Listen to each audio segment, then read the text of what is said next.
आकाश में बैठे इंद्र का हृदय विचलित था। ऐसा लगता था जैसे स्वर्ग के राजा को धरती पर किसी की महिमा बर्दाश्त नहीं हो रही।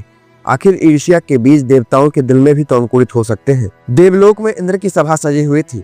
चारों तरफ भव्यता और वैभव का दृश्य था, पर इंद्र का मन बेचैन था। उसके कानों तक बार बार एक ही नाम गूंज रहा था, ऋषि विश्वामित्र। हर कोई कहता था कि विश्वामित्र की तपस्या इतनी महान है कि वो जल्द ही ब्रह्म ऋषि बन जाएंगे और देवताओं को भी उनके आगे झुकना पड़ेगा। इंद्र ने अपने सिंहासन की तरफ देखा और बड़बड़ाया, अगर ये ऋषि ब्रह्म ऋषि बन गए तो मेरे सिंहासन का क्या होगा? नहीं, मैं ऐसा नहीं होने दूंगा। इंद्र ने अपनी सभा में अप्सराओं को बुलाया। मेनका, जो स्वर्ग की सबसे सुंदर अप्सरा थी, उनके सामने आई।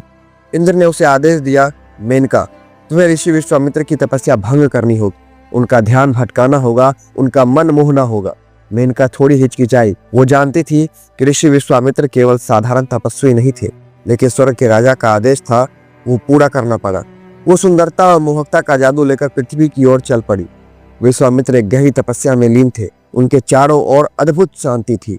तभी मेनका ने वहां अपना जाल बिछाया। उसने मंद हवा में नृत्य करना शुरू कर दिया। उसकी पायल की आवाज, उसके कंगनों की खनक और उसकी मधुर हंसी ने जंगल में एक अलग गूंज फैला दी। जब ऋषि ने अपनी आंखें खोली तो पहली बार उनकी तपस्या भंग हुई। उनकी नजर मेनका पर पड़ी। मेनका की सुंदरता उन्हें मोहने लगी और उसके प्रेम में बंध गए। मेनका और विश्वामित्र ने कुछ समय साथ बिताया, लेकिन एक दिन मेनका ने अपने अश्रुपूर्ण नेत्रों से सच बता दिया, हे ऋषिवर, मेरा आचरण मेरी इच्छा से नहीं हुआ था। ये सब इंद्र के आदेश पर हुआ था। उन्होंने मुझे यहाँ आपकी तपस्या भंग करने के लिए भेजा था। ये सुनकर ऋषि का मन क्रोध और दुख से भर गया। उन्होंने सोचा, मेरी इतनी तपस्या, मेरा इतना त्याग, सब कुछ स्वार्थ और ईर्ष्या के कारण नष्ट हो गया।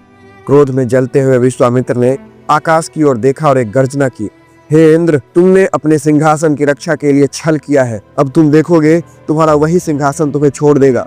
मैं तुम्हें शाप देता हूँ कि तुम्हारे राज्य में असंतोष फैलेगा और देवताओं के बीच कलह होगी और स्वर्ग की शांति छिन जाएगी।